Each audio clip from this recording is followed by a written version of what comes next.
What's up, everyone? You are listening to episode 7 of Words and Stuff, a video game podcast by two video game brothers who love to talk about video games. I am your co-host, Jonathan, and I am joined by my brother, the hero of Hyrule, Micah. How you doing today, Micah? I am feeling great. Guess what? Yeah. The Nintendo Switch has officially been revealed. There was an awesome show about it. It was pretty freaking cool. Yeah. And you guys can hear our thoughts later. Yep. Yeah. That's a little tease. You gotta stick around for the second half of the show if you want to know our thoughts on that. Micah, what have you been playing lately? I've been playing lately some more Final Fantasy. Great game. Anything else? The after stuff of it. Mm-hmm. And I played a little Dark Souls 3. Oh. Played it with a buddy online. Okay, that's fun. So. Online gaming's always fun. Yeah. Anything else? Are you trying to tell me that I played a game or something? No, I'm just asking because it's... Okay, I was like, is there a game that I played No, that I because don't I'm thinking remember? about, for me too, I had a pretty remember? boring week for playing games too. I just played just a very small amount of Call of Duty Online, and that was it. I had a very busy week. Yeah, well, that's it for me. If you guys want to know how to find us, you can find us on SoundCloud, Words and Stuff Podcast. On iTunes, on the Apple Podcast area, you can find us, Words and Stuff or Words and Stuff Podcast. You can just search it there, you'll find us. And if you want to send in some questions, go to wordsandstuffquestions@gmail.com.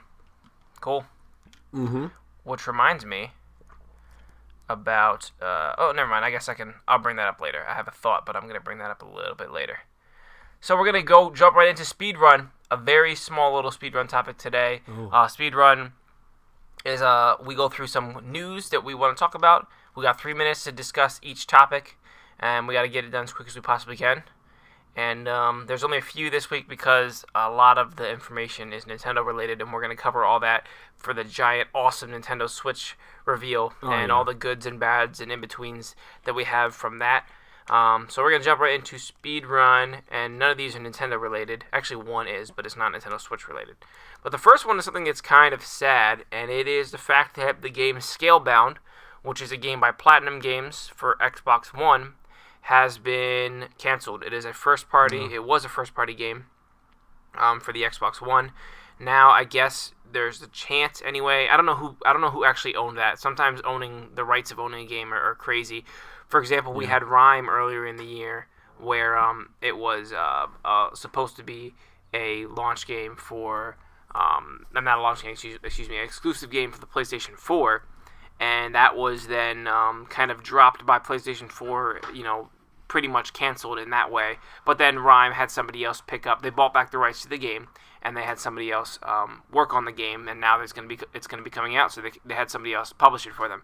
So I don't know how, because this is legit canceled, so I don't know if there's any chance that somebody else can come over and pick up this game, but it's been under development for a while. I don't see a good reason for Xbox to cancel it unless it really was in serious trouble. So we do have a quote here by Phil Spencer, who I like a lot.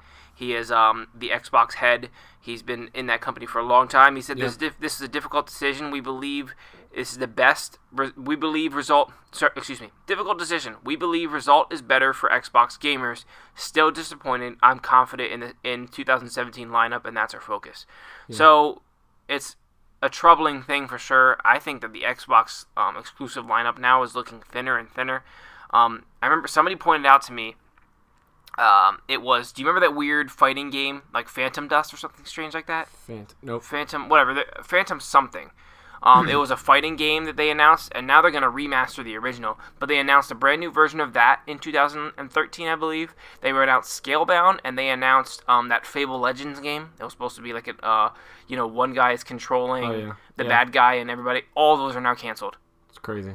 It's crazy, so it's very troubling, I think. And I think people don't talk enough about how awful the Xbox exclusive lineup is. It's awful. Yeah. It's straight awful. For as much as people want to make fun of the Nintendo third-party lineup sucking, the Xbox exclusives is just as bad. They need to pick it up. Maybe some indies and stuff like that will help. Or maybe whatever they have. Maybe they've been holding back because Scorpio's on the way, and they want to announce a bunch of really high-end, gorgeous-looking games that will still work on my Xbox One, but they're going to look even better on the Scorpio. Maybe they're waiting for that. What are your thoughts about this game being canceled. Also, Platinum Games, not a great company anymore. Everybody praised them for a while. They're so hit or miss. Every once in a while they make good games, and oftentimes they make awful games. Yeah. I think it's a shame. It just makes me sad, just, relating to him as a person, just all that hard work. They showed him up there. I personally wasn't into the game, but yep, time's up. It's sad. And I feel bad for that was a loss for the Yeah, imagine Xbox working on that game community. for 3 or 4 years, and it's like, nope, it's gone. Yeah. Like it's not going to happen now. E3 and everything. That sucks. They've had it there for a couple years now. I'm concerned about Crackdown too. We haven't heard anything from Crackdown for a while. We'll see. Next bit of information: Red Dead 2 release date may have been leaked. Red Dead 2 is they already told us it was coming out holiday 2017. That was kind of the fall 2017 was the information that they gave us. Now a leak for a Rockstar game is pretty rare, so I'm not sure how legit this is. But October 2nd, 2017 is the rumored release day for Red Dead Redemption. I mean, in general, we know it's going to be, unless it gets pushed back from being not canceled. Excuse me. What the frick's the word? What happens when a game gets pushed back? Yeah. Is that what you're trying to say? Yeah. No, whatever. You're not being helpful right now. Thanks a lot, you jerk. Sorry, I'm gonna leave then. Yeah, leave. It's this just is my now. podcast now. Yep. Now I can't even think of the. What's the name of the freaking word when you have a game and they're like, psych, the release date isn't October 2nd. Now it's January 31st. Pushback, sure. Pushback's not the word. Whatever. Anyway, yeah, it doesn't really matter. The exact date doesn't matter. I don't know how interesting it is that it'll be October 2nd or not.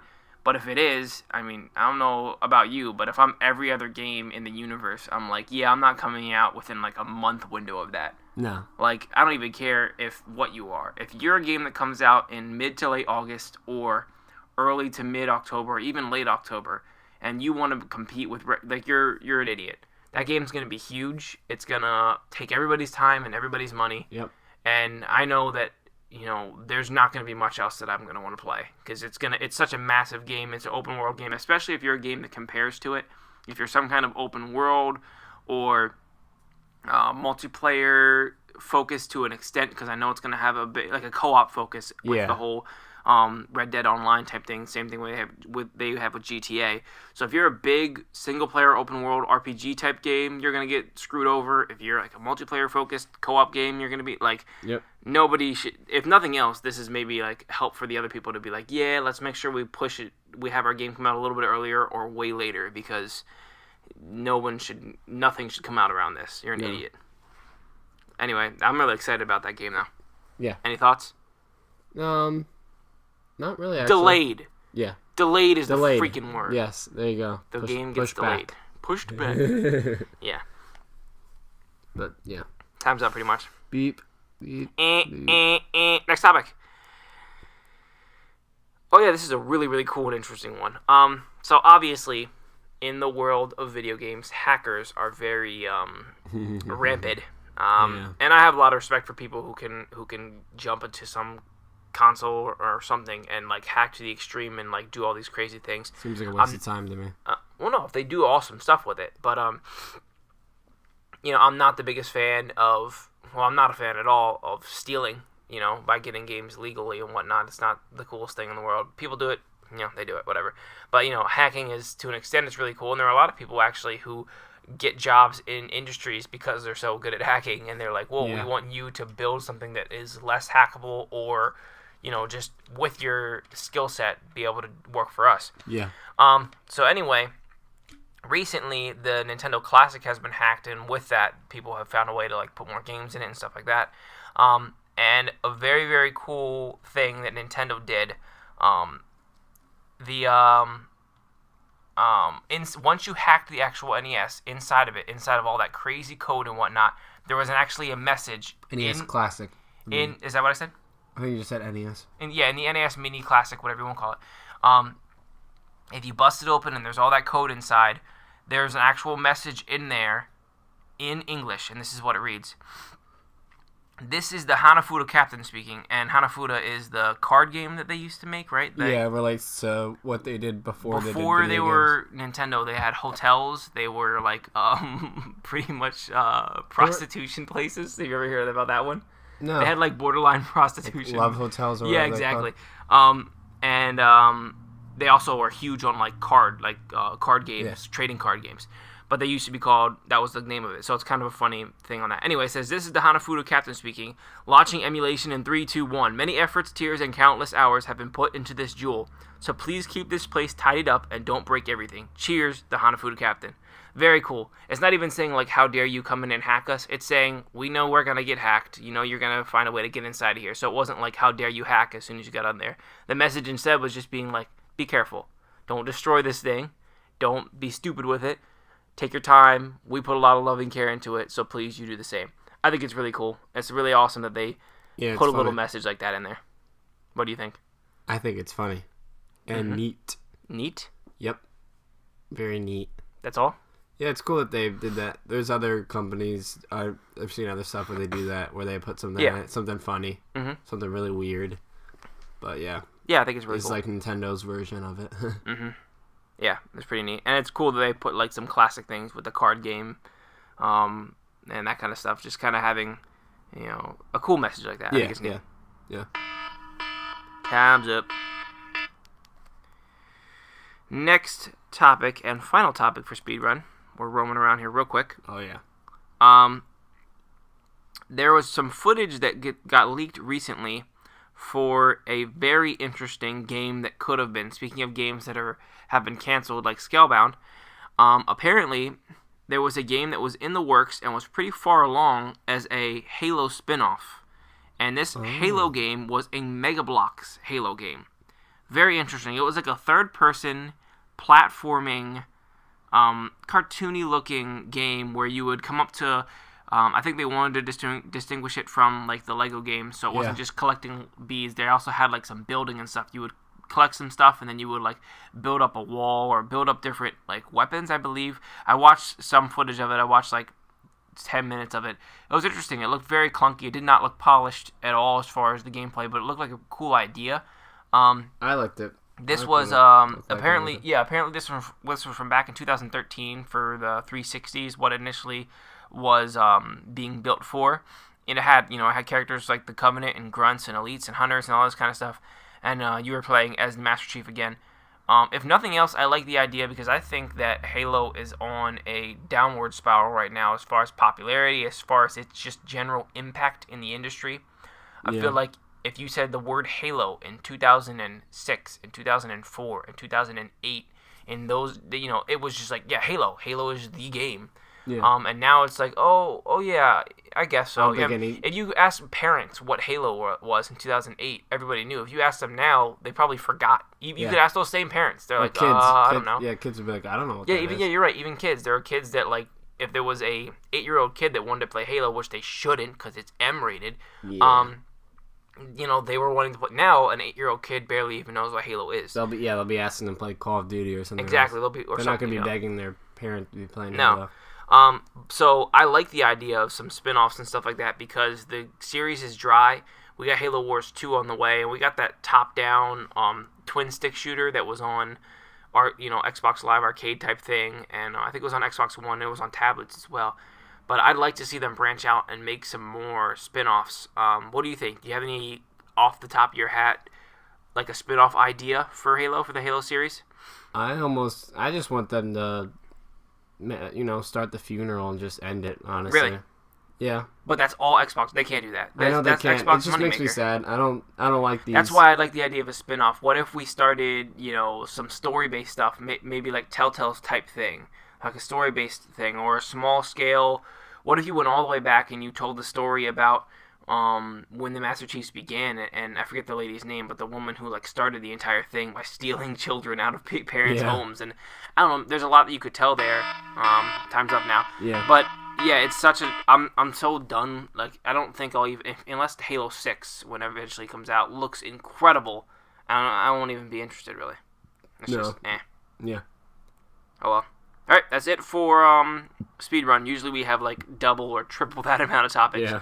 But I definitely wanted to jump over because we got a lot of stuff to talk about. Oh, yeah. A whole lot of stuff to talk about. Micah, do you want to start off with recapping everything? You want to just do that right off the bat? Sure, I'll just try this. What was your thoughts about everything, and recap all the cool, interesting news, and I'll chime in if I have like some more detailed info to give. Go ahead. So there was this thing called a presentation. It happened 2 days ago. Yes, it did. Thursday, the 12th.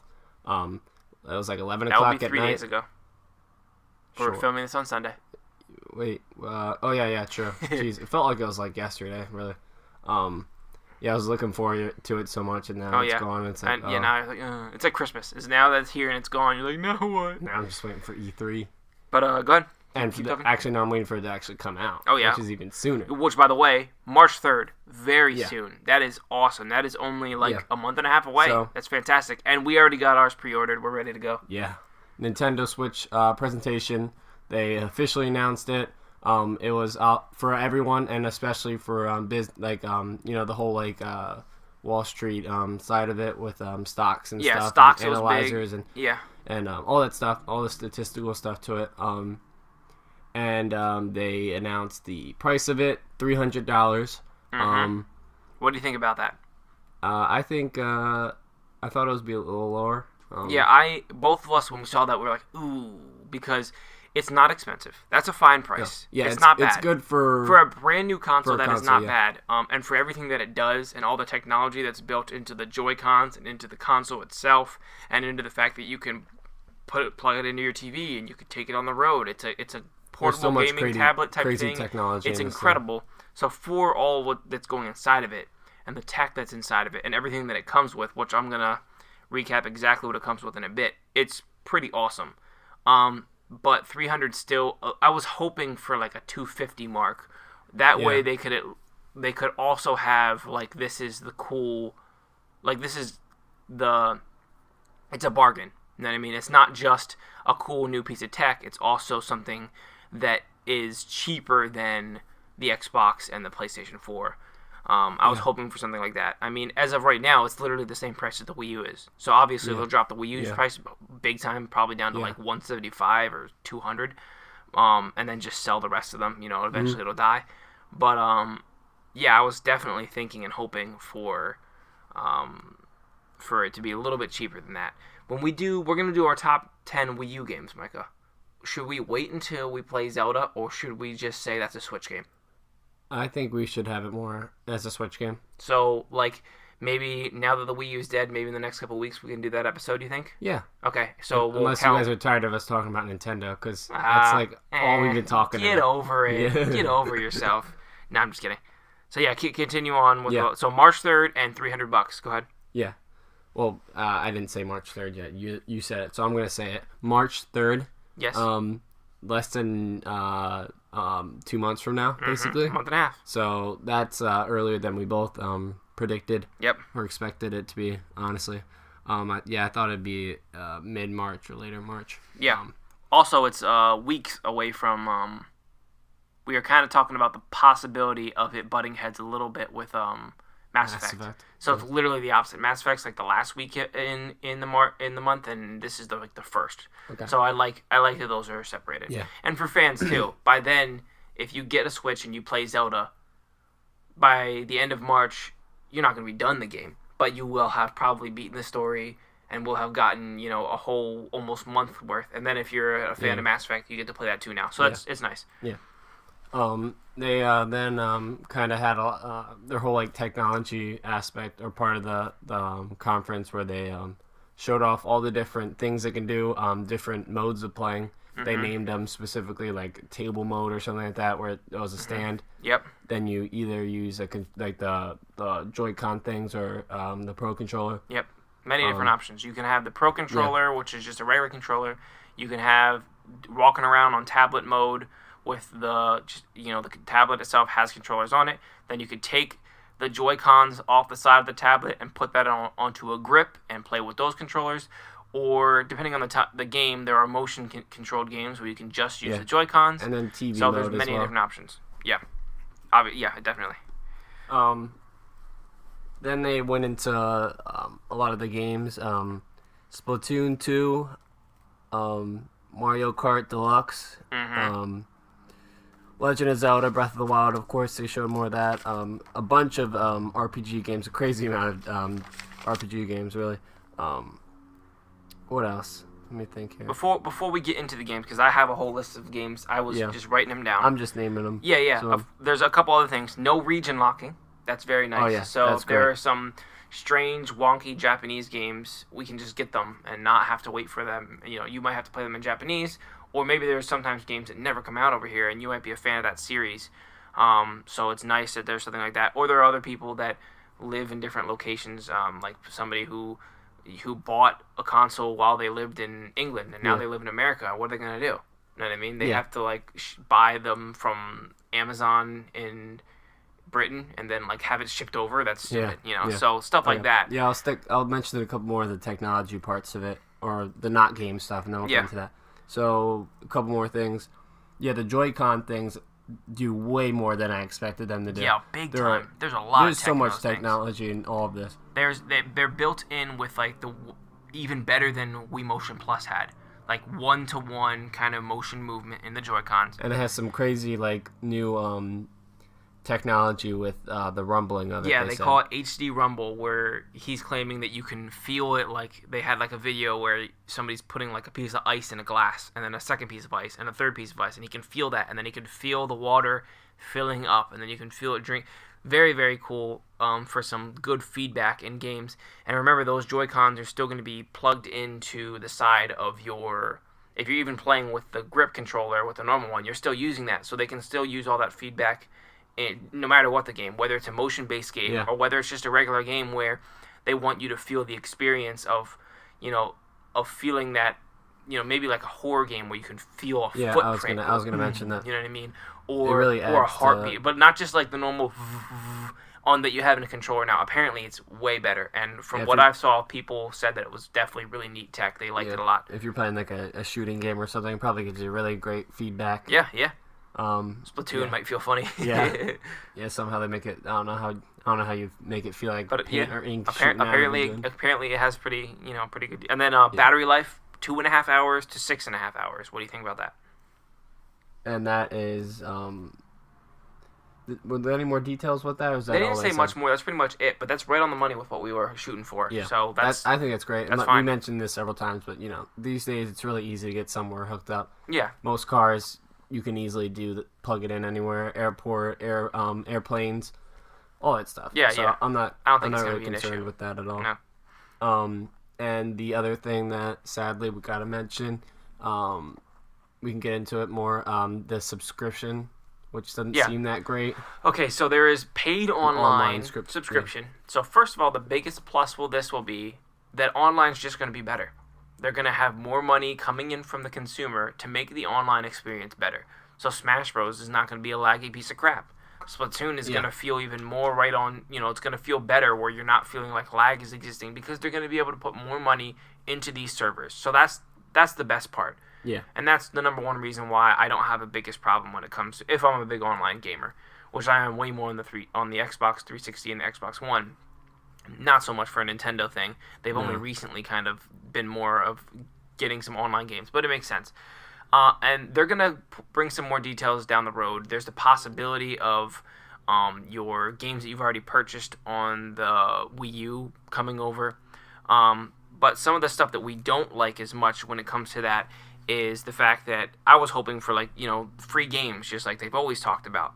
However, it looks like it's more likely that we are going to get free games every month, but they're going to be NES and Super Nintendo games, which is cool in theory, but why do they just cap it off at that? What about Nintendo 64 games? What about Wii U? That was me. That was part of my bold prediction. Do you remember that? That's what I mentioned too, though. Whatever, dude. No, I'm just kidding. We usually had the same thoughts. Yeah, I know. And then we were like, we are the same person, actually. Yeah. Why would you just cap it off at NES and Super Nintendo anyway? What about 64 games? What about Wii games or whatever for Virtual Console? It's kind of strange that they just cap it off at that. Or what about the handheld games? Because they've started to put Game Boy Advance games and stuff on Virtual Console as well. It's kind of weird that they're just saying those two. And then on top of that, the way that Games with Gold and PS Plus does it is that you have a month window to download that game. and now it's yours. And if you stop paying for the subscription, then you don't own the game anymore. But as long as you're paying for the subscription, you can now play that game forever. But it looks like, and I hope they change their mind about this, it looks like that with the Super Nintendo and the NES games that we'll be able to get is we only can play it in that month. So you've got a free game ridiculous. To play for a month, and then as soon as that month is over, now you have a different free game to play, and that old one doesn't exist anymore. You have to now buy it if you want to play it. Yeah. Very strange. They have some cool stuff about it, like they're saying that they're going to add online functionality to this, so that will be cool. And I don't know what they're thinking about. Maybe they're talking about like having a ghost to run beside in the original Super Mario Bros. Not just head-to-head multiplayer. Like maybe they'll have head-to-head multiplayer in like the original Mario Kart for the Super Nintendo, but maybe they'll also have like, you know, ghosts, or like in the original Mario Bros. Not Super Mario Bros. But Mario Bros. Maybe you can see somebody else. Maybe you can play head-to-head against each other in that. I don't know. So it'd be cool that they're adding online functionality to games, but only being able to play it for that month it's lame, in my opinion. It's a cop-out for... It's just Nintendo getting so close to making the right decision and then falling short. Yeah. The way that they often do when it comes to stuff like that, and it's upsetting and stupid. Yeah. And the other ridiculous thing about it, which they kind of claiming it's unique, but you know there's a difference between unique and weird. Yeah. This is Nintendo weird, not Nintendo unique. They you'll be able to have an app, or be able to have like access to the app when you have the subscription, online subscription. I think you can still use this app without the subscription. You just can't go into as much. You won't be able to do as much. But it lets you access your friends and stuff on Nintendo Switch and talk to them through your phone or your tablet. Yeah, so you can actually... Basically, all the online functionality that we know for in the Xbox the Xbox universe and the PlayStation universe, all those friends and going into chat rooms and all that kind of stuff, and opening up parties and blah, blah, blah, all of that is not possible on the Switch, but it's possible on your phone's app for it instead. Which, if I'm strange. If I'm thinking about this more, it could be that it connects to your Switch, and it basically is the same thing, and your phone just works as like your party option. Yeah, I don't know exactly what it is. Then it's basically the same thing, and that would be great. Yeah, I'm hoping that like the actual chatting still comes through your headset of your game console, etc., and not only through your phone. Yeah, for a sec I thought you kind of hear everything from your phone, but now I think about that would be ridiculous. It's most likely... Unless they didn't tell us, unless they're actually saying that you can then, on the go, use your phone's broadband to play online as well. That's why... That would be nuts. Because there was like a quote, I believe, where they were talking about, and they said they wanted to go with the simple route because I think that's why, because it works better with... On the go. Yeah. Where you can just get it on your phone and everything. And then you'll be able to talk and stuff. So it could be better. It seems kind of weird right now. It almost seems like it's like you could, if it's what we think, if we think it's just simple and weird, it could just end up being like a Skype thing where it's like you might as well just Skype someone. No, because then it would still have all these other stuff. But yeah, I see what you're saying. It's weird. The other kind of not so good news, or they didn't announce this right away, is that it only has 32 gigabytes of internal memory. But the good news is that it supports micro SDXC cards up to 2 terabytes. Now, a 2 terabyte card doesn't even exist yet in that form, but it will soon. But I looked online, and there are ones as big as 200 and stuff like that. So you'll be able to get more space that way. And some people are crying about this, and I get it. But remember, this isn't the Xbox and the PlayStation where I'm gonna have to download my game as soon as even in disc form, I still have to install the game. That's how it works nowadays. But these are not discs; these are cartridges. Yeah. So the game's cartridge itself is gonna have all the space you need, and then even for saves and stuff like that, I'm pretty sure that's still going to be on the cartridge the same way that it is on your DS cartridges and on the Game Boy cartridges way back when. All the data is going to be inside that for your saves and for your information and etc. And I don't know, maybe they'll even keep room open on those cartridges so that updates will also come to those cartridges. If not, then updates are the only thing, or like map packs that get added to Splatoon or something like that. Those will be the only things that you will then download onto your game. Yeah. Onto your internal storage, excuse me. I know what you mean. Or your SD cards. So that's what that's the difference in that. So it's not awful. If you gave me a 32 gigabyte thing for my Xbox right now, I'd be screwed. Oh yeah. But it's a different world in this. Obviously, for downloadable games, this would be not as nice because then you're gonna have to take a game off and download a new one, take a game off and download a new one. Yeah. But honestly, I'm not the biggest complainer of that because when I'm done playing a game, I'm done. So I'm gonna download Rime. I'm gonna love the crap out of it, I hope. And when I'm done, if I need to take it off to install a new game, big deal. I don't see that as being a massive deal. And on top of that, I don't know if you heard this, Micah, but they're also going to have external hard drives the way that they do with like the Wii U and stuff like that now, but they're not sure exactly how they're going to handle it yet because you can't take the external hard drive with you wherever you want. That's not a portable thing. So that's why they're focusing on using those SD cards. Okay. So that's that. I think there's maybe one more of bad news. I'm trying to get all the bad news out of the way first. Initially, we thought the docks were going to be cheaper. We talked about how you could put them throughout your house for different TVs if you had that one in your room or whatever, and you just sit your rumors were that the dock was going to be cheap. We were thinking $20 to $30, but how much is it, Mike? $90, I believe. Yeah, $90. The dock is $90, which I'm not going to get an extra dock now. If it was $30, I would have, but that's pricey. I was hoping $50 at the most, but it's kind of annoying that it's that pricey. Okay, here's a quote from Time Magazine. They had this is going back to the online thing real quick. They had an interview with Reggie Fils-Aimé, who is the president of Nintendo of America. Thinking about online gamer profiles and achievements and legacy content purchased online, which Switch players will Switch include a meta layer that follows players around and lets them keep those purchases. So they're talking about different online functions, and Reggie Fils-Aimé's answer to that is, first, there's much more that we will be sharing about our subscription service, the mechanics, the types of content that you'll access to free on a monthly basis, etc. The price point for the overall service and such. All this information will come. Second point, as you know, we are very aware that the consumer has articulated to date to what they want. We are very aware of what our competitors do. The way Nintendo thinks about it is we want to make the consumer happy. And we want to give them some of the elements that they have been asking for. And we also want to give them things that they haven't even thought to ask for yet, which is one of the things Nintendo's great at. Yeah. But we also believe in differentiated experiences. We believe in doing things differently. And so our overall proposition will not look the same as our competitors. But what we will do is we will recognize what consumers like about our competitors. We will look to do it in a way that has a Nintendo flair to it, and we will look to make sure that in the end we've got a robust online environment that only works well for our games. That not only works well for our games like Splatoon, Mario Kart, and Smash Bros, but also works great for third-party developers. Yeah. So that's kind of an overall thing. That nails exactly what we're talking about. Nintendo's going to do...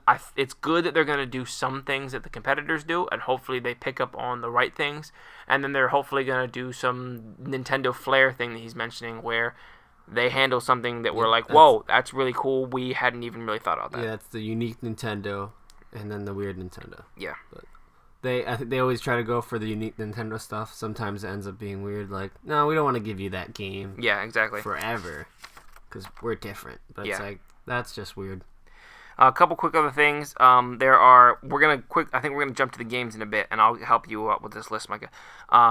There are over 50 companies working on Switch games, and there are over 80 games in development right now, which is pretty nuts. They gave us quite a few new games to look at too that we haven't heard of. So let me go down that list right now if I can find this. The link didn't work, so I'm gonna have to actually look it up real quick. Yeah. But Michael, what was the first game that they showed, and what were your thoughts on that first game? Do you know which one I'm talking about?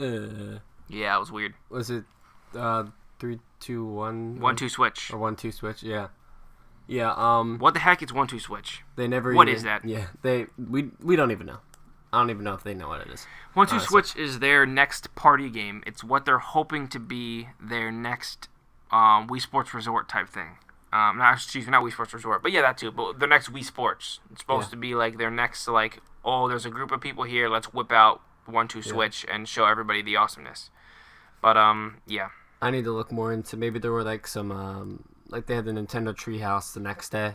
I didn't really look into much of that, so they might have showed gameplay of it and everything, and they showed a little bit, people playing it. Yeah. But what we saw it wasn't very much. But basically, it uses the Joy-Cons, which are the parts that come off on the left and right of the screen on the gamepad, I guess is what we're calling it right now. Yeah.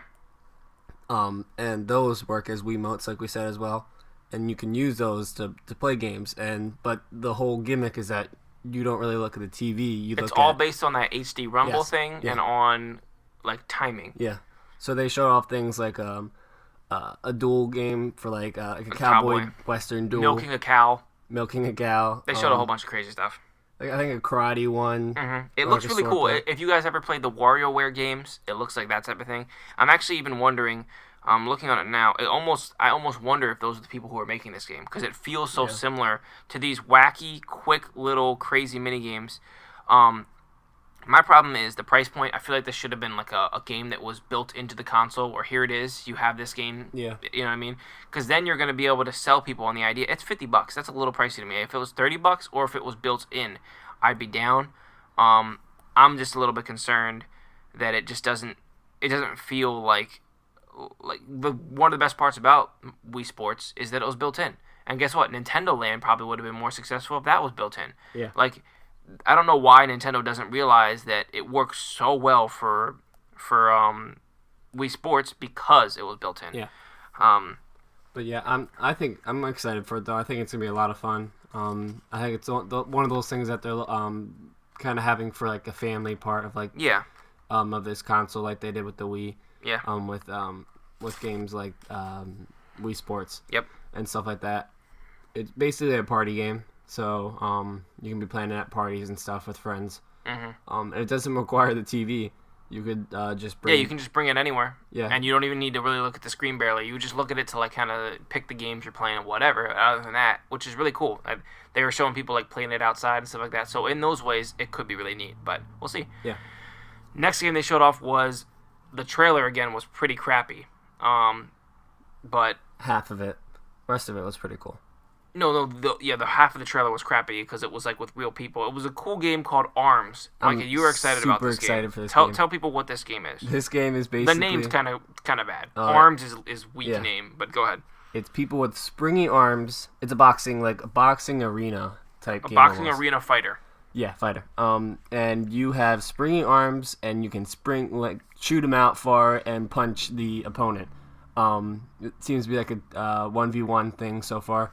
What we've seen, super colorful game. You use these new Joy-Con Wiimote type things, holding two, and the way you move them basically decides how you're punching. You punch and then you turn it. Does a hook. You kind of move them at the same time. You kind of you fling both of your fists out and grab them and kind of pull them in. Yeah. You flail your arms like crazy, and I think you do like a bunch of punches. Yeah, and I think there's like some power-ups and stuff like that. That's when you would use some of those abilities. But it looks really neat. It looks really like it's got some deep... it looks like it's got some punch-out type elements. I hope they put a lot into this and not make it like you can just flail your arms like crazy and win. No, yeah. Because I could see this almost becoming some kind of like competitive thing in a way. Oh, yeah. And it would be really exciting to see people play. Some competitive games look really boring when you're watching. You're like, who won? What happened? Yeah. This, everyone can tell what's going on. Yeah, you could actually see people like just moving their body all over the place and punching and like it'd be funny. Yeah. I also noticed like right at the beginning that they look like Luffy from One Piece. Yes, they do. Because their arms are stretching out really far and they look like they're doing all the moves that he does. So maybe they'll put him in the game. I'm hoping they do that. But I think that's basically it for that. And it's for spring. We don't know when yet. Yeah, spring. Spring is what they said for that game. And so what was the next game that they showed, Mike? This was my second favorite of the show. Do you remember what this was? Was it the new game with our plumber mustache friend? Yes, it is, our plumber mustache friend. Yes, this game is called Super Mario Odyssey. Yeah. Looks really cool. Cool name. Started off the trailer, very cool name. They started off with the trailer of like looking at some like downtown, with like a taxi driving by. I'm like, is this like a crazy taxi? Like, I don't know what the heck this is. I thought it was going to be like a new IP for a second. Yeah, I was kind of confused. And then all of a sudden, Mario comes popping out of a freaking manhole like he's a Teenage Mutant Ninja Turtle. And I'm like, the frick? Mario? It's where he belongs. I mean, plumbing and stuff. And for those first 20 seconds, I was concerned. I was like, what is this? Because the city doesn't look great. And he's walking by like actual human beings, and they're looking at this little plumber running around like, hey, what's this kid doing? Yeah. And I was like, it looked like it played incredibly, and he was animated incredibly, and he like jumps off the front of a taxi, and then like circles around a flagpole, and then jumps in between two walls, wall jumping in between the two skyscrapers to get all the way up. And I'm like, it looks awesome, but then it also was like, what am I playing? Like, this is really weird. And then all of a sudden he jumps into a like spaceship looking thing that looks like a Mario hat, and he lands on like a desert world. I'm like, okay, sold. Because now I knew exactly what they were doing. He lands on this desert world, and he starts running around. It's got like these colorful, almost like Day of the Dead type vibe to me. And like he's collecting these weird like purple triangles, and I'm like, I don't know what that is, but this game looks awesome. And all of a sudden it changes again, and he's like in this jungle area. And the cool thing is that the graphical style changes. Yeah, it's very interesting. It's incredibly interesting. When he's in the downtown, it's got like a realistic game look to it with like a slight cartoony looking vibe, almost like a Pixar type movie. That type of vibe to it. Doesn't look as good as the Pixar movie, but that type of vibe.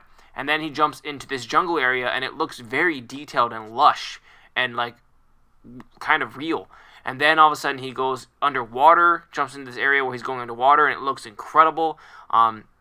What are some of the other ones? Then he goes to this really weird, like, polygonal, like boxy food level where there's, like, just a big round peach isn't even round. It's kind of, like, purposefully polygonal, and it looks really cool. Yeah. And these funny, Hammer Bros are throwing, like pots at him instead. It's a Hammer Bros chef. And he, like, jumps into a hot food of, like, soup, and he burns his butt, the classic way that he always does when he jumps in, like, lava or something like that.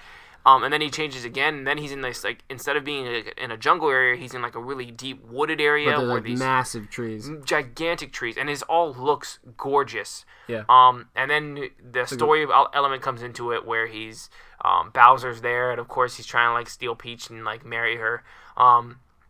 Legit. And then Mario shows us a new trick where he can throw his hat to hurt an enemy, theoretically, and then he can also throw his hat to then jump on his hat for a platforming thing, which looked really cool. And then he jumps on a like a lion. What are those things called? Like a lion. It was just a lion statue. Yeah, but looks like an Egyptian type statue, like that element to it. Yeah, in a way it does. Yeah. And then he jumps on, actually very similar to Super Mario Land. It looked like this was suddenly Super Mario Land for Game Boy Advance. Yeah. And then he jumps on that, and he starts roaming around there. And some of these areas look like similar what they were showing, but like day and night. So I wonder if there's some kind of day and night cycle, or the places you go to are sometimes it's always nighttime. But that would be, I think that'd be really awesome because if it had some kind of cycle. Yeah, it would make the world feel way more real if it had some kind of cycle like that. Mm-hmm. They also showed a really rainy area that looked gorgeous for a couple seconds. I don't remember that off the top of my head, but I'll take your word for it. Yeah. Some kind of mechanical like caterpillar boss thing going on in there too. Mm-hmm. Yep, that looked really cool. It looked great though, and this is what I been looking for in Mario, because you can do these type of things. You can have every level look completely different graphically. Yeah, this and is what Mario's about. Yeah, I think it's cool that these aren't just they got kind of stuck in. Just this is Mario. Oh yeah, Super Mario with the 3D games, with 3D Land and 3D World, they were awful to me. I didn't even have fun with them barely. Yeah, it made me sad, and I was kind of feeling like they're kind of taking Mario for granted, and just like this is Mario. Yeah, and the cool thing is that this is an IGN article where they were talking to Miyamoto. He said, Super Mario Odyssey will be something a little bit more on the core side. Nintendo's looking to go back to its roots to Super Mario Sunshine. He noted that some of the players had trouble with the camera on the aforementioned GameCube title, so Odyssey will make sure that we have made sure that the camera controls are really smooth and easy to use. So complaints about World and Land are for sure that it's on the core side. I never had that complaint with Galaxy, but I still see in general what they're saying, where the path is kind of made out for you. You know exactly what you're doing in those games. In in Mario 64 and Mario Sunshine, you're in this big, open, vast world, and it's kind of like do whatever you want, and that's a little bit more core because you don't have a easy point A to point B. You're kind of just exploring, and it's up to you to trial and error, find out kind of exactly what the path you should be taking, and that's awesome, and that looks like what this game is. I'm extremely excited about this game. It's coming out in holiday. This would be their big holiday game for 2017, and I'm stoked. Yeah. One more thing, I got some Banjo-Kazooie vibes in this game too. Yeah, a little bit. I feel like there's gonna be a lot of collectibles. I think it's gonna really be more of a deeper Mario game than we've had for a while, really. Mm-hmm. Yeah, and I'm stoked for it. Yep. Next thing that we had was Xenoblade 2, a cool looking trailer for that game. Yeah. Fire Emblem Warriors. Super little teaser. That was a similar style to any of the Warriors games. They've already done it with Zelda. I'm excited for this too. Yeah, that'll be cool. You've played 2 different Warriors games now, right? The One Piece one and the Zelda one. Yeah. Dragon Quest 9 and 10, which we had already heard about, and then Dragon Quest Heroes. There's a new Atlas game, which is the Shinigami Tensei. I shouldn't have drug past the Dragon Quest that fast. Dragon Quest 9 and 10 look really cool. Graphically, and then just the style, they're really good games too. Square Enix has a game called Project Octopath Traveler. Octopath Traveler. Extremely weird name, but it looks awesome. Yeah. It's like a old school 16-bit looking RPG, but then like it as like the action was happening, the screen was kind of shifting and going in a 3-dimensional. It looks beautiful. It looks gorgeous. This is almost like if 3D never happened and 16 or 2D games just continued. Hey, you're taking my line from my Hyperlight Drifter review, you butt-faced. No, I'm just kidding. I know, you're right. I totally agree. It's like which is one of the I love when there's a game like the Mega Man 9 and 10, where it's literally like this is just a continuation of. This is as if they made 9 and 10. Yeah, I know, but this is as if they made 9 and 10 way back in the day, which is great. You know what I mean? That's like what it is. But then you have the games like Hyperlight Drifter or to an extent Shovel Knight and stuff like that, where it's like no, this was like just as if we just continued making 2D games forever. So technology still catches up, but we just never went into the 3D world almost. So they play great and they look great, and there can be a bazillion things on screen, and the game doesn't like freak out and freeze. Cool stuff like that. Yeah. Next thing they showed was Skyrim, which we already knew was going to happen, but still Skyrim on the go. I don't know why anybody would ever complain about that. Nothing wrong with that. There's a new No More Heroes game with Travis Touchdown. That looked very promising, the idea of it anyway. Those games never sold particularly well, but they were a cool hardcore type game for the Wii when most other things were like freaking that carnival games and stuff like that. The creator for that game, he was Japanese, and he was going a little off script, so the translator had a translator had an awful time. He had an awful time. I don't think he's a bad translator. I think he is. No. Yes. I think it's just that he went off script, and I think this guy's really weird. Yeah. So he was basically doing stuff that this guy was like, stuff that only Japanese people would understand. Yeah, so. And then the other thing that they had, the guy who's the head of EA, EA Sports Division, I believe, came on stage, talked about possibility of future games, and then also talked about FIFA and NBA, and then I'm assuming more stuff. You're saying you didn't see Madden, but I'm assuming that stuff like that's going to come on, at least the first year or two, and then if the system totally flops, then they'll stop making stuff. One thing that we flew over by accident is Splatoon 2. We totally missed that. Splatoon 2 was really exciting for me because I watched this trailer, and I was like, cool, this looks really neat. There's a whole bunch more customization. Now you can get like haircuts. So if you're in the previous ones, you could be male or female, and then the only thing you could change on your head was just unlocking all these new hats. A big part of the game is unlocking hats and shoes and shirts and stuff like that, which is cool because that's one of the things that gives your character personality. Yeah. And unlocking and buying those things was really cool. But this time it looks like they changed. You can now have a whole bunch of different haircuts too, which is very neat. So I saw that. I'm like, cool. They added haircuts. They added a whole bunch of new levels. Every single level I was seeing is new. And then they have all these new weapons. And then they have new special abilities, because once you get your special, you can use your special and launch it all across the screen, whether it's like a missile or whatever. And what doesn't seem like a special is kind of like, I don't know, more like a melee or something kind of like that, where you can kind of do little different types of moves with your guns, like the roller. You can smash it down, like diagonally. It looked like he was doing. Okay. He kind of had it up in the air and he smashed it down, which you could do that, but it was like a different type of move. Okay. Maybe it's a different weapon, and that's the reason why. Maybe. But I don't know. But yeah, new weapons, new specials, new levels, new customization. And then I realized right at the end that it was even a new hub world. I'm like, whoa, this is really getting new. And then the logo of the game popped up, and it's just Splatoon 2. And then instantly I was like, they got me. I'm excited. Because like I said in some previous things, I'm not going to be sold on this if it's just Splatoon 1, but the Switch version with 6 new maps and some new shirts. I would be like, you know what I mean? Or some new guns. Like I would be like, I already got this game. You're not going to get my money this way. I really like this franchise and I hope it does well. But the fact that it's Splatoon 2, they got me. I'm going to get this game. I'm going to love it. It's not going to be probably as deep as an experience as like some of the Call of Duties can be for me, but I played this game just as much as I played the last 2 Halos online, even more so, more than I played them. Yeah. So like this game really got me hooked for a 2 to 3 month period, which to be honest, unless you're a really rare online game, you're probably not going to hook people for a lot longer than that. No. That's kind of the window for how long, which is, think about it, if it's a single player game, it's usually nowhere near that long. So getting somebody hooked for a game like that for 2 to 3, 4 months, that's awesome. And they kept it fresh by giving those events and all that kind of stuff. So I know that they'll continue doing those type of things. Maybe they'll give the game like a true single player this time. I'm not sure, but clearly the route that they're shooting for is multiplayer, and it looks really cool.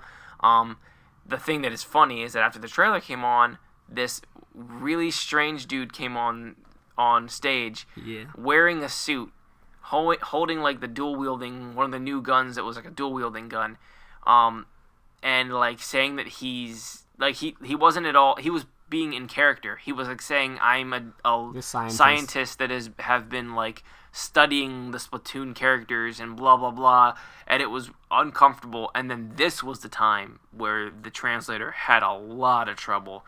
He could barely keep up. He was saying the strangest things, and there would be like moments of silence for like 3 or 4 seconds, and all of a sudden he'd be like, "Splatoon 2."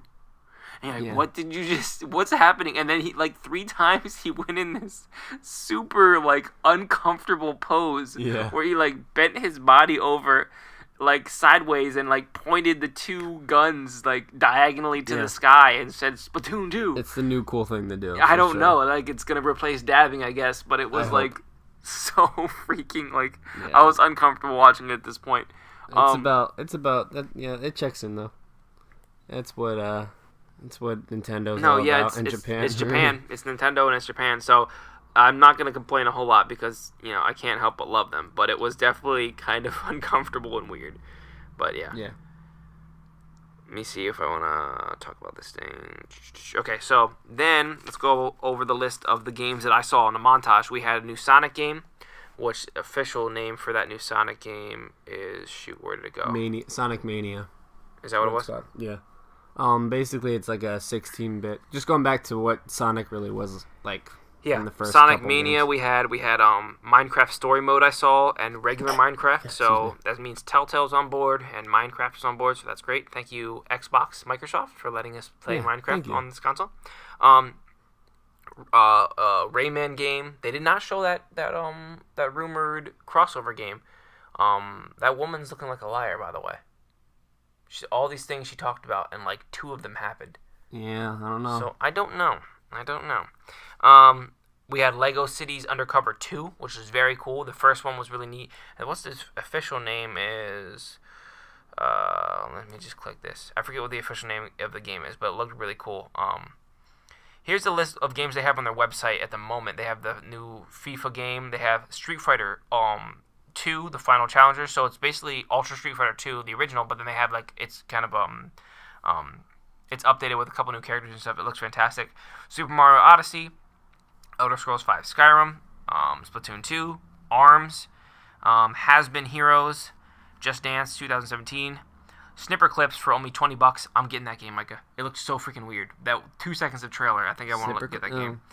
Yeah, it looked. That's what the 1-2 Switch should cost, by the way. Just a small game, and if it's a huge success, billions of people buy it. Maybe it's more than we think, too, but who knows? Super Bomberman R, which looked interesting, and Arcade Archives. I don't know what that is.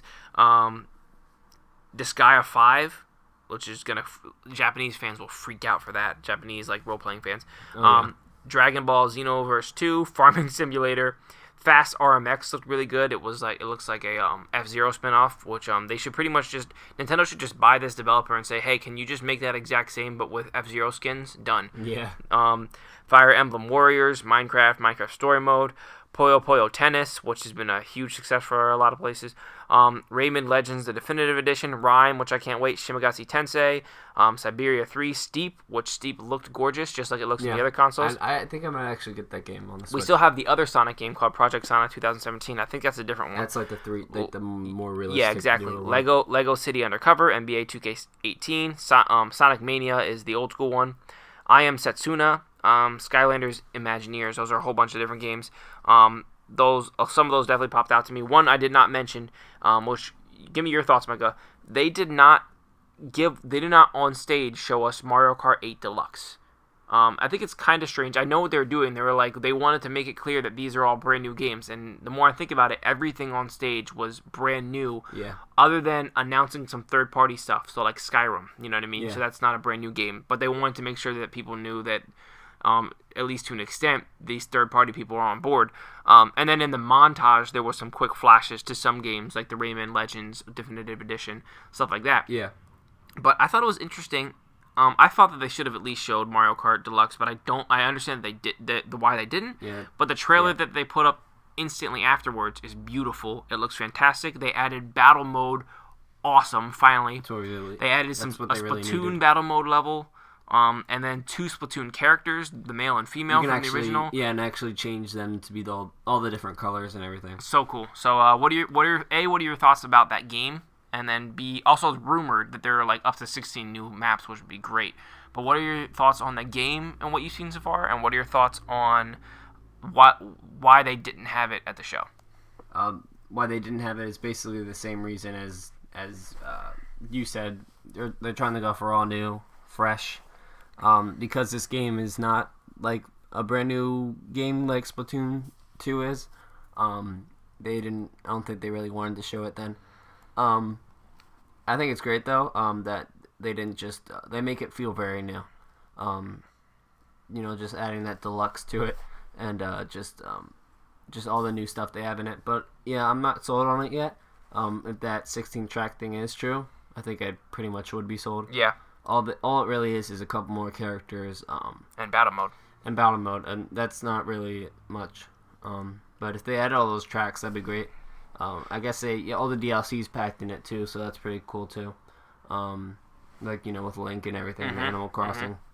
But yeah, I just need those extra tracks, and I'd be good. And Mario Kart 8 Deluxe is April 28th. So between a bunch of these games, and I have one more huge one to mention in a moment. Between a bunch of these games, a couple huge ones at launch, and then Mario Kart 8 Deluxe in April. The ARMS game in the spring. They mentioned some games in the summer. The Mario Odyssey in the fall. At least for this first year. And I think E3, they're probably going to show us games that are 2 years out and stuff like that still. Yeah. And then other ones that are for next year. So that's when we'll get. But it gave you a very good job of saying, hey, this is what we're going to have in the next year. And if we have a Splatoon 2, the brand new gorgeous looking Mario 8 Deluxe, and a bunch of new random stuff like 1-2 Switch, and ARMS looks really cool, and a bunch of other third-party stuff like Xenoblade probably a little bit far out, but Fire Emblem Warriors I bet it's gonna come out this year. Dragon Quest 9 and 10, that Project or Octopath Traveler, whatever. Yeah. Skyrim, quite a few games. Rhyme, quite a few games that are either third-party or indie. So as far as the first 12 months of this console's life, awesome games in my opinion. And then it ended with a hardcore tease, by the way. Oh my gosh, it ended with either the most or second best, I can't decide which yet, Zelda trailer I've ever seen. Amazing. It starts off very slow, and so far all the trailers for Zelda have been very like just quiet and just showing you the scenery because it's a gorgeous looking game, and they're trying to emphasize how huge this world is and that the world is actually kind of a character. Very interesting fact. So far, every single game for the Zelda games have been named after a character, like Zelda Twilight Princess, or they've been named after a key item, or like Ocarina of Time, like or Phantom Hourglass. Yeah. This one is named Breath of the Wild. Why? Because they wanted to make you know that this whole world is a character. Yeah. So, and when you played the Ocarina of Time, you're like, I get it. This story is based on Ocarina of Time, so that's why they named it that. Or you play Twilight Princess, they emphasize that, which, by the way, the Twilight Princess story is so underrated. The fact that, like, you had the Twilight Princess right by your side for the entire game, you didn't even know. You know what I mean? No. Like, such a great story. Yeah, it is. But where was I going with this? Oh yeah, when they were playing the game early on, they're trying to think of a name for this. They're like, the main idea of this game is this incredible open world. So that's why they call it Breath of the Wild, which is fantastic. It's a great name. So they start off very slow, and it looks gorgeous and incredible, and it's got some really cool music in the background, better music than we've heard so far. And I'm like, I'm digging this trailer, but at the same time, I was hoping that there was more coming because it was kind of just slow, cool scenes. But that's what we've gotten so far. Jonathan. Oh my gosh, no. And then all of a sudden, it jumps into like action, and it jumps into all these different puzzle-looking things. He's doing a quick puzzle or jumping off of a rock and like shooting an arrow and blowing up like 70 guys, and it looks gorgeous. And he's dodging all these new enemies that we haven't seen yet, these boss-looking things that we haven't seen yet, and like things popping up out of the ground, like secrets everywhere. Characters that we have not seen yet, like the people from Wind Waker, and then it gets into story-related stuff, and you've got a Japanese voice actor in the background since they've launched an American trailer too with American voice acting, but then they've got Japanese voice acting with subtitles that are jumping in telling you all these different story elements. Just like then they throw Zelda in the mix, and they throw Gorons and what are the birds called?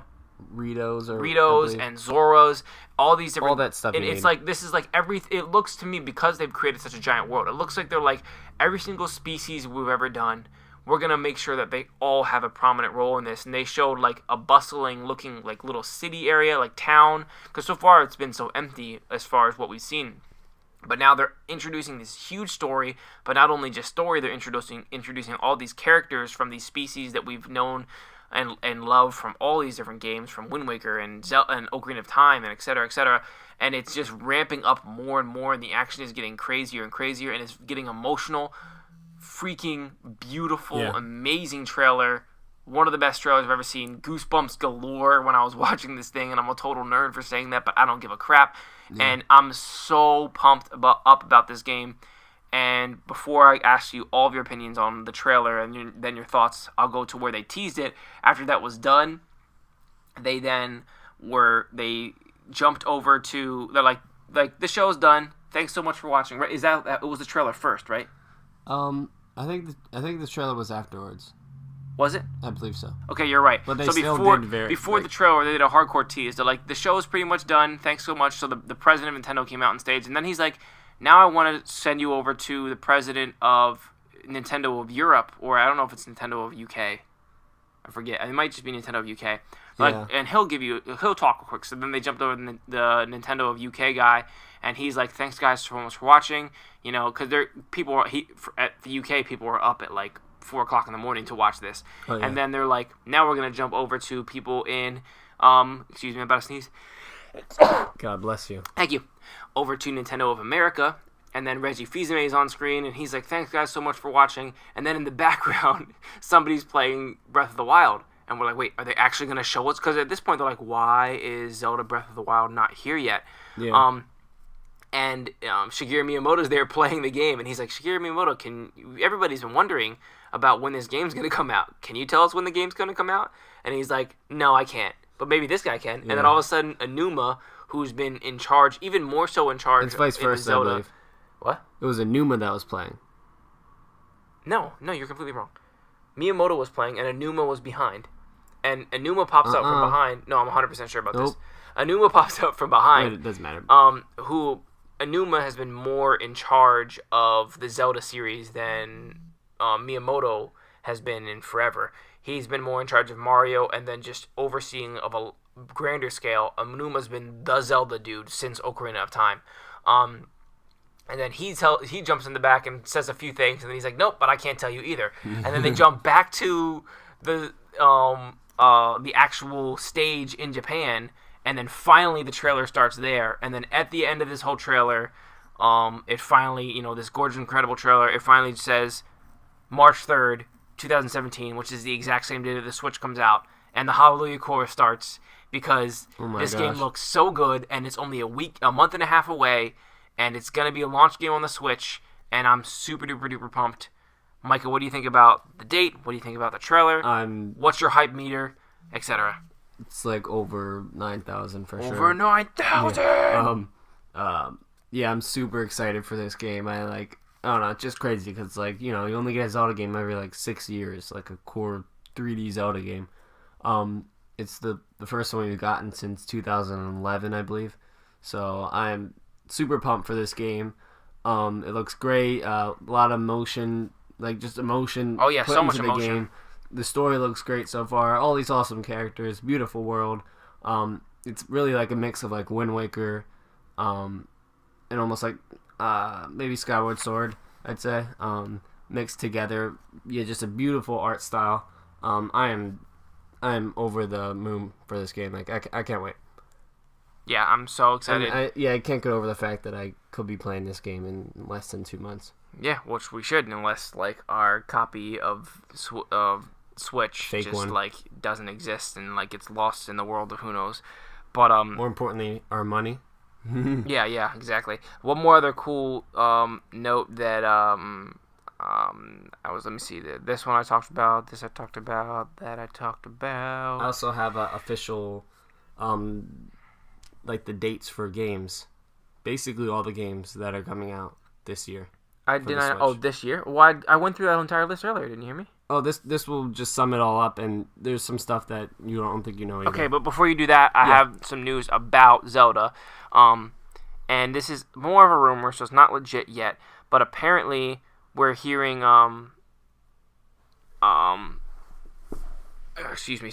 we're hearing that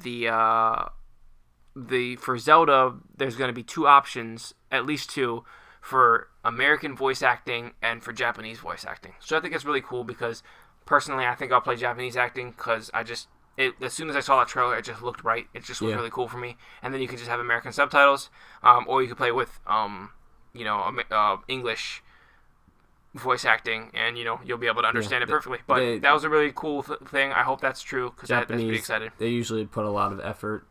It's a very professional career, or part of a game is to have really good. Yeah, that's a good point. We've been waiting for Zelda to have voice acting. I have anyway for a very long time because it makes the game look like. I think and I hope Zelda Link is never going to talk. I don't think he'll talk. No. I think he'll kind of just be a silent protagonist. And I've complained about silent protagonists in the past, but it depends on the right game. In this type of game, it totally fits and it's supposed fine. to be you. Because you're feeling it, and he could just be. That can also it's kind of a little silly. Is he a mute?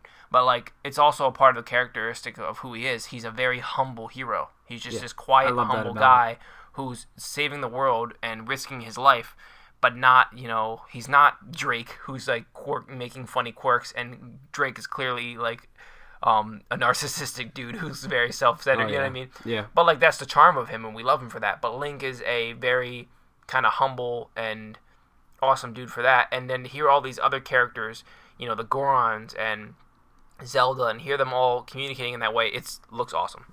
Yeah, that's what's unique about Zelda is usually most games they emphasize the main character, and that's what the game's all about.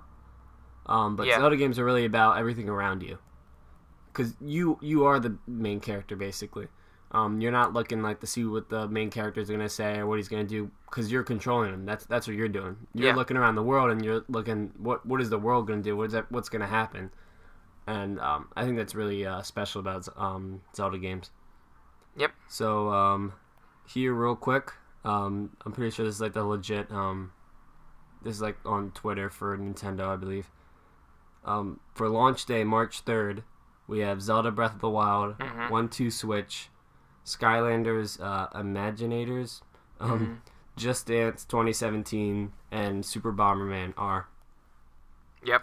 For March, Snipper Clips, Fast RMX, which is that racing one, I think, right? Yeah. I Am Setsuno. Yep. And Has Been Heroes. Is that the...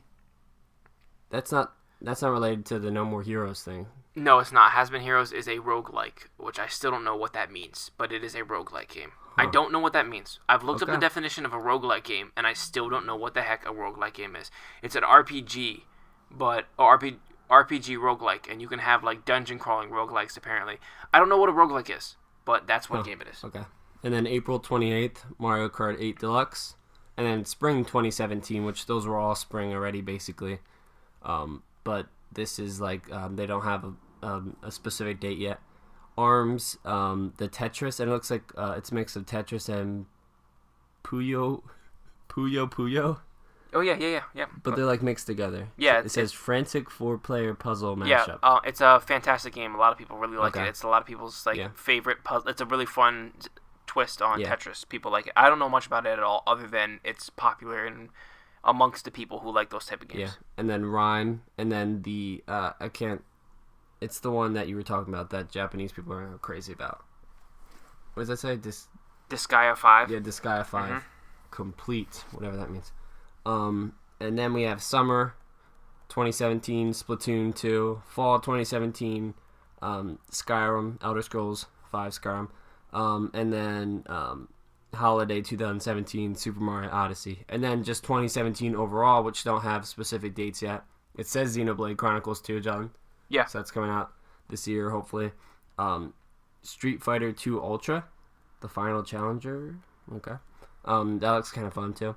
Minecraft, FIFA, Dragon Ball, Xenoverse 2, Sonic Mania, Steep, and NBA 2K18. Awesome. So that's basically all the games for the Switch. You said Mario Odyssey on the last one? I said it for Holiday 2017. Okay, now I got you. The last one was just It's overall, just 2017 in general. They don't know when. Which they don't have it, yeah. Yeah, it's not a buttload of games, but it's a good mix. We've got, if you have Mario and Zelda in the same year, you're fine. Like, there's nothing else to worry about as far as what a Nintendo fan wants. Yeah. So yeah, I'm excited about what they have. I know that there's some concerns about memory, and there's some concerns about what exactly that online thing is going to be. But in general, the tech behind it looks really cool. I was pleasantly surprised about how deep and the Joy-Con technology is and that kind of stuff. The 1-2 Switch doesn't look great to me, but ARMS looks really cool. And then the idea of what those games can be, and having those, the idea of still having some Wii Motion type games. Maybe they'll announce like a new Wii Sports type thing at E3, just as a fun game, because I like those games are fun. But not call it Wii anything, because I think they want to totally get away from that title now. But the idea of that is really great. Also, no Mii's in this entire presentation. What do you think about that, Mike? Interesting, huh? Yeah, it's pretty insane. But it's like, yeah, I really think that there are some negative things to it, but I think it has a lot of promise. I mean, right out the gate, the Xbox One didn't look that great. You know what I mean? And then it picked up the pace, and it's doing well as far as the type of stuff that they give you. And now they give you free backwards compatible games. That people, if you own them before, you have them. You know what I mean? So, like, Nintendo's still capable of doing some goodwill things. If some of this stuff isn't handled well in the beginning, they can fix it later on. So, I really like the idea of a lot of the stuff, and I like what the console is. I like the technology behind it. I like being able to play it wherever I go. I like the 2.5 to 6.5 hours. I think that's fine. That's enough. It's not a bazillion hours, but that's enough for what I'm going to do. The games look great. Mario looks fantastic. Splatoon 2 is exciting. I'm also glad that they're actually making Splatoon 2 a thing. Like, Splatoon is now a Nintendo franchise, period. It could have been like a one-off game before, but now it's not just, a idea that fell flat. By making this Splatoon 2 and not making it Splatoon Definitive Edition, they're saying, like, this is now a thing. You guys are going to get a new Splatoon every 2 to 3 years or whatever, and that's awesome to me. Yeah, it's part of the family now. Yeah, and the fact that it's a multiplayer game that, like, gives them a multiplayer game. They hadn't had, like, an online shooting type game at all, so that's awesome. So I'm excited across the board. We have ours pre-ordered.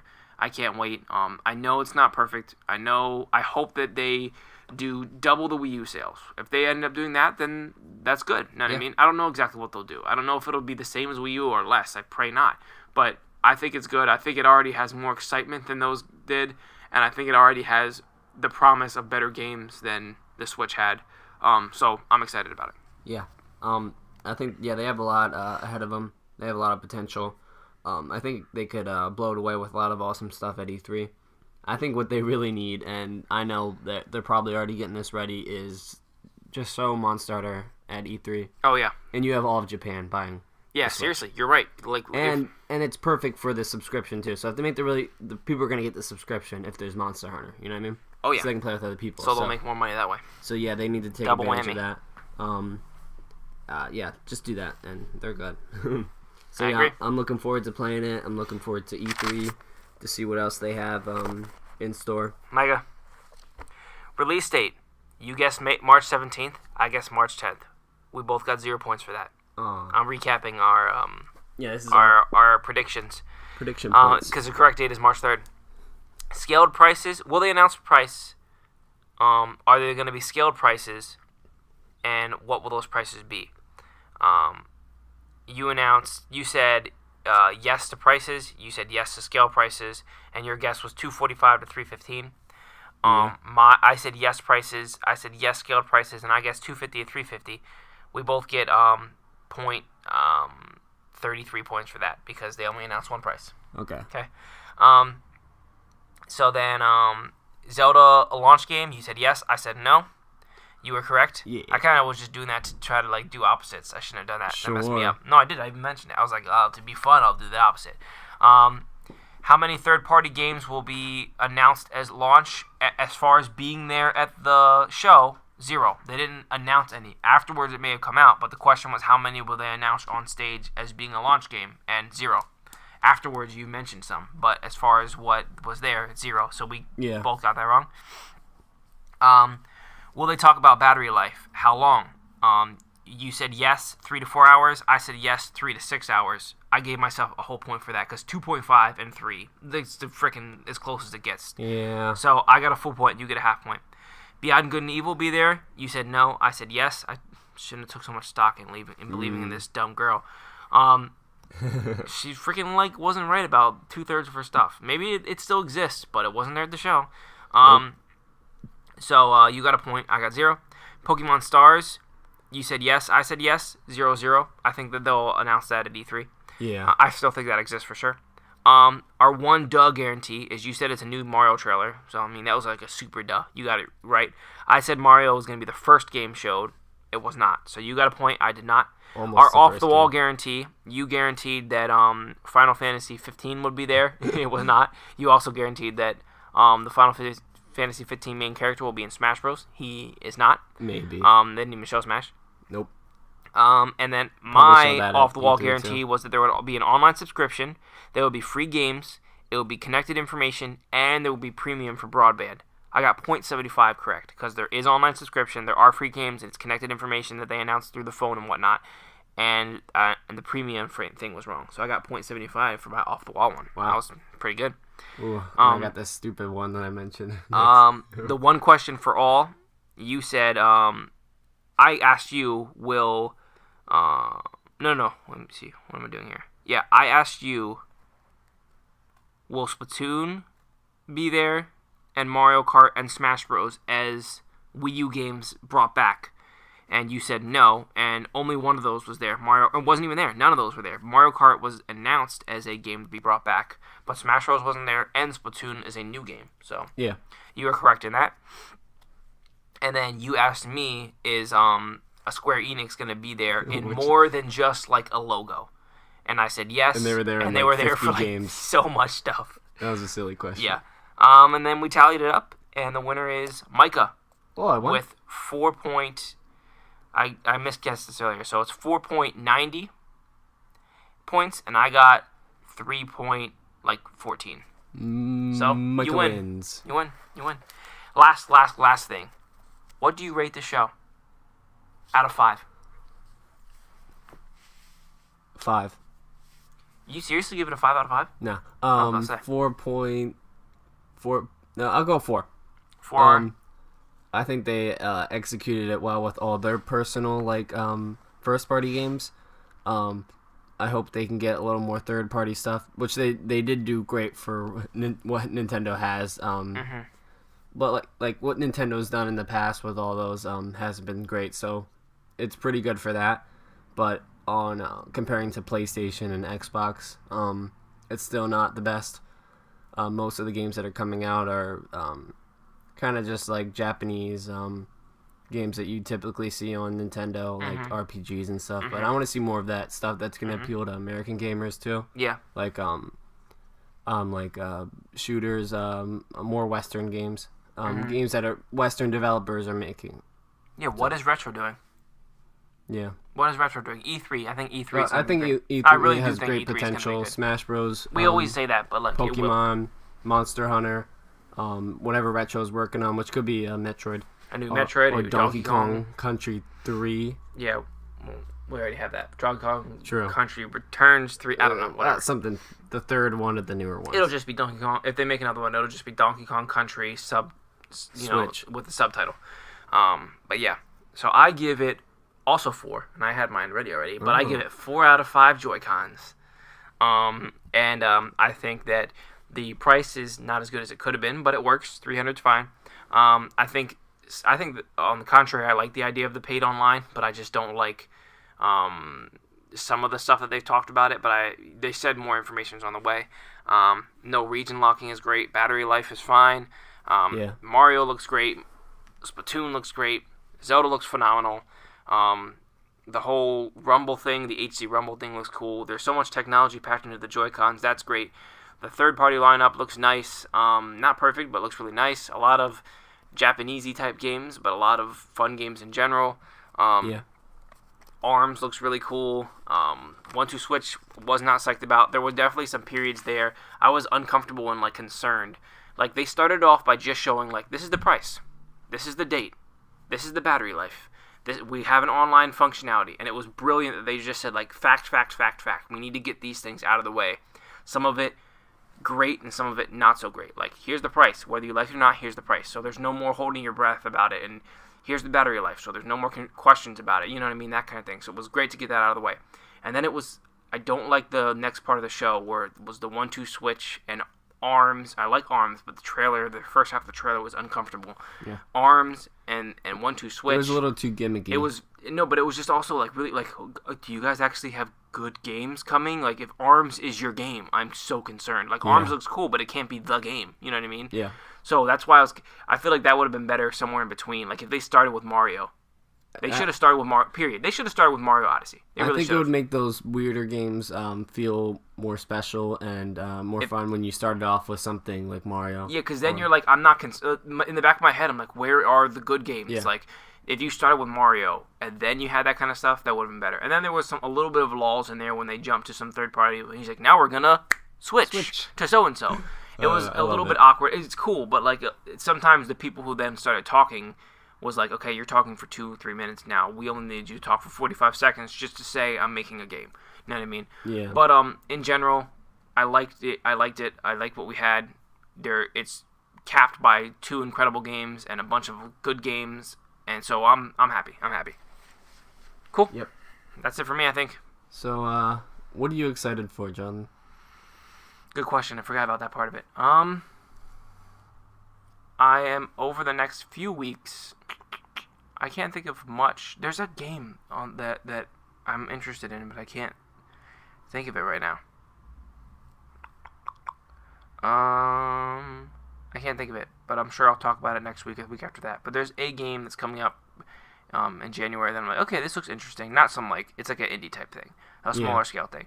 But then obviously I'm excited for the Switch. What the heck? Of course I'm excited for the Switch, and I'm excited for Zelda. And then I'm also back to school now, so gaming life is going to be put on the back burner, and school is going to be put on the front burner, so that's fine. I am excited for 2017. Yeah. Just the whole year. Awesome. Seems like it's going to be a great year for Nintendo. Mm-hmm. Great year for games overall. That's just about... I think that's it for that. Cool. Yeah. Micah, do you want to take us out? Do your thing. Where are we going? Do your thing. Take us out where?